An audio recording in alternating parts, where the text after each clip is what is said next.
camp's abandoned, but a lot of this damage is recent. Guess I arrived just a little too late. Should look around still.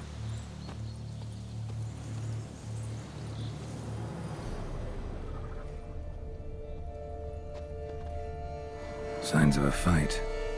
Paw prints, beastly ones, that's clear. Just on this spot, though. Aerial attack. Must have been.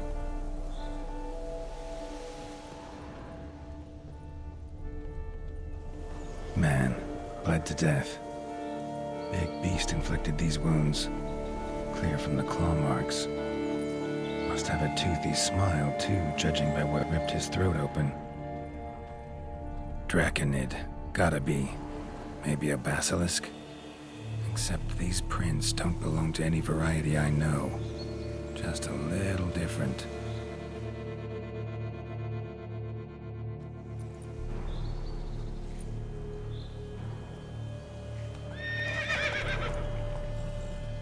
Area's dangerous. I'd say there's a basilisk nesting around here. You'd be wise to remain at some distance. Yes, I'm familiar with the matter, and quite proud to say a basilisk does nest here. I look after it personally. Look after it? It's not exactly a pet. Beasts murdering folk who come through here. Just a minute. It does not murder those who do not trespass. Well, a lot of good they did. Got a freshly mangled corpse right here.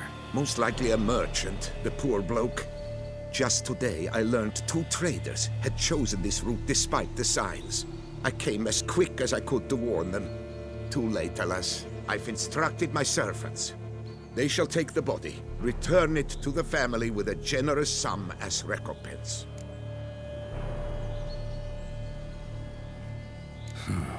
Pay the victim's family's compensation?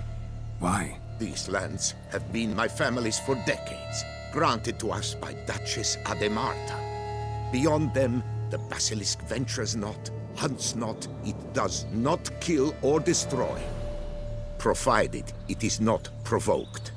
Yet if it does destroy, if it kills, I compensate all for the loss, from my own coffers. Your coffers. Got a store of sons and husbands in there to compensate for those shredded by your beast? Naturally, I cannot revive the dead, but I do make generous restitution to their loved ones. Just last summer, I paid a leather tooler's widow 800 crowns, this unfortunate merchant's family, to be duly indemnified as well.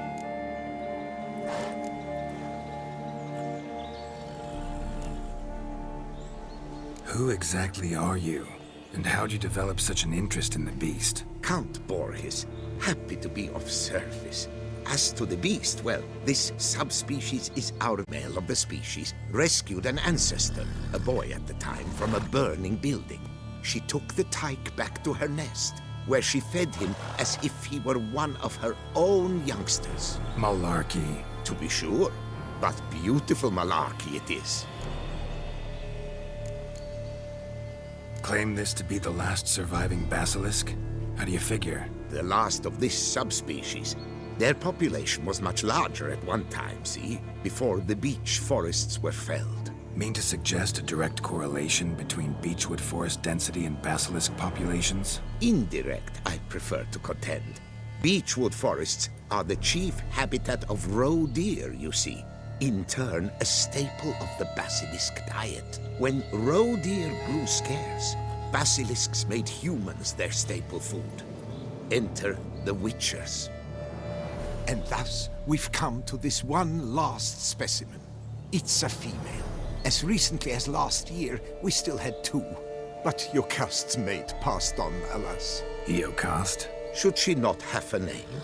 My father dubbed her in honor of my dear departed mother. Jocast was brooding then. 2 eggs. That she cast from her nest, alas, when the male perished. Where's the basilisk nesting? Any idea? Of course I've an idea. But you don't really expect me to tell you. Those are not toy swords. I know your intentions. Find it myself then.